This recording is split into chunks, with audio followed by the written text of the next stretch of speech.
Hi friends, ఎలా ఉన్నారు? అందరూ బాగుండాలి, అందులో నేను ఉండాలి.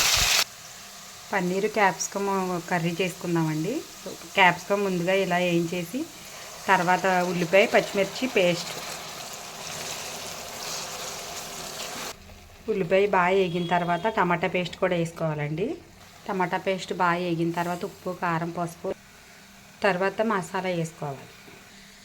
మసాలా వేసి బాగా కలిపిన తర్వాత ఇప్పుడు పన్నీర్ ముక్కలు వేసేసుకుందాం.